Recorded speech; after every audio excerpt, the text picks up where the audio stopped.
So if you were a child like Julie growing up in the 60s, there was one night every year when most kids huddled around their TV.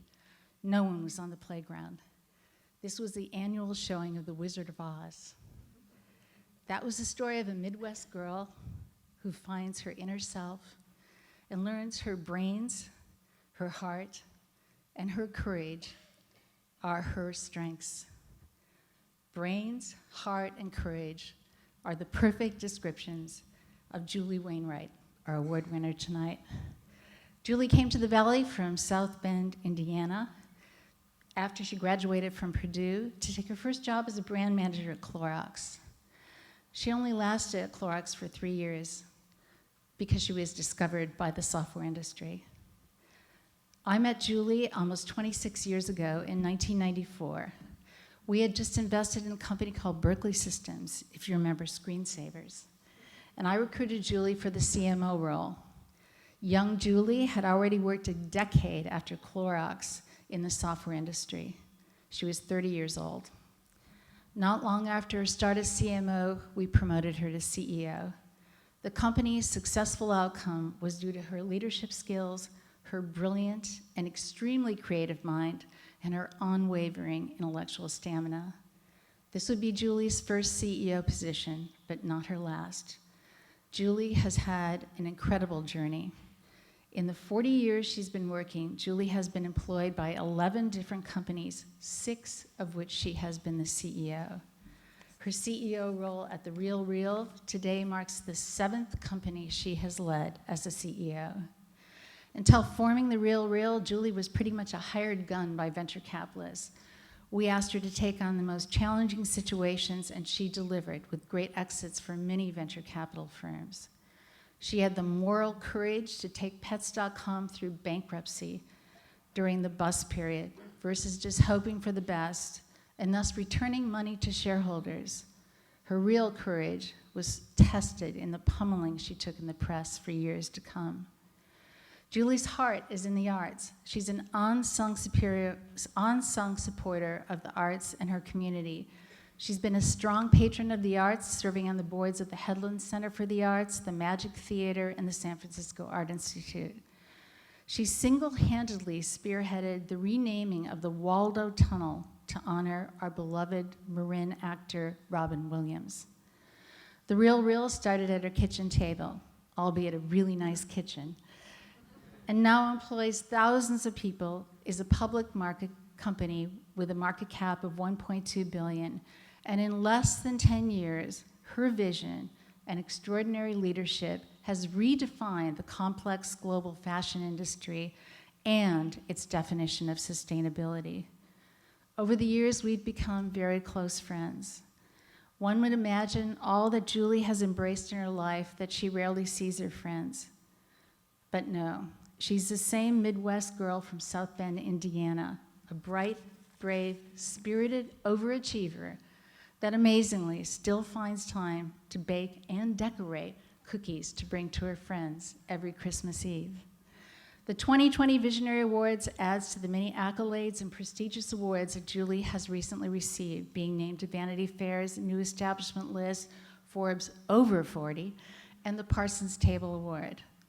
Her gift to us all is the reminder it's not just our brains, but also our courage and our hearts that make for a successful journey through life. Julie, I'm honored to introduce you for your acceptance of the Visionary Award. How about those potatoes? That's an Indiana thing. All right, so good evening, and thank you for the introduction, Anne, and thank you, Silicon Valley Forum, for this prestigious recognition. I consider it a real honor, but more importantly, I consider it an opportunity.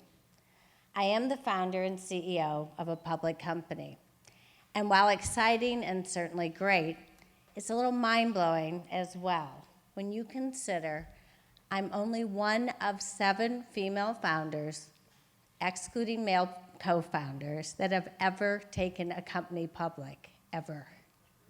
This is according to NASDAQ. Let that sink in for a minute.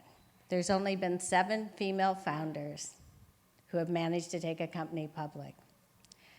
When I heard that from NASDAQ, and they gave me that stat shortly before I pressed that fake buzzer they have you press, I was really surprised, but I wasn't shocked, because this can be traced to the formation of companies. A dismal 2.8% of venture capital funding went to females in 2019, and that was up from 2.5%. So, to put this in Silicon Valley terms, my cohort is very small, almost non-reoccurring, and it can barely be studied. Oh, good. It's not a good study, though. During the IPO roadshow, a couple of prospective investors who really knew the Valley asked me why the A-list venture capitalist firms like Sequoia, A16, Excel, and Greylock, this is a direct quote, by the way, didn't fund my company. I had one simple answer. These firms, like most, do not have enough female partners, if they have any. The men I met with did not have an affinity for my business, nor did they grasp the massive opportunity. If Maha Ibrahim, a female partner at Canaan, had not funded the RealReal in Series A, the company might have had a completely different growth trajectory.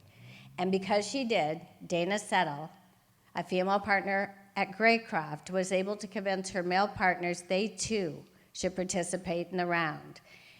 And because of Dana, Matthias Schilling of eVentures, a male partner, but a European male who's really more of an outsider,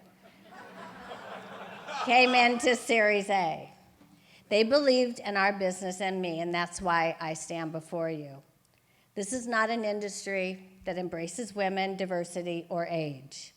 Companies I have run have been called a joke by the press. Potential investors have labeled me a sorority girl, opinionated, and strong-willed. And these are the comments that came back to me. Can you imagine the ones that I didn't hear about?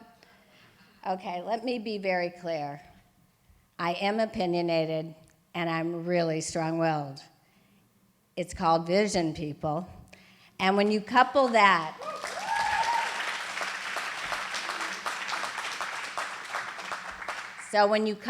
with determination, it can build a great business. It can create jobs, and it can provide opportunities to give back and pay it forward. And guess what? I was the sorority girl, and it was fun. So the women here tonight, we have made very, very little progress since I started in the industry in 1984 as a product manager at software publishing. But do not let that stop you. While it won't be easy, it's worth it. The RealReal has been the most gratifying experience in my life. And if I can do it, you can do it at any age. For perspective, I started the company when I was 54. And to the venture capitalists in the room, add female partners and give them power. Don't just put them out there. Give them power. You have the opportunity to change the face of innovation. So do it now. And thank you very much.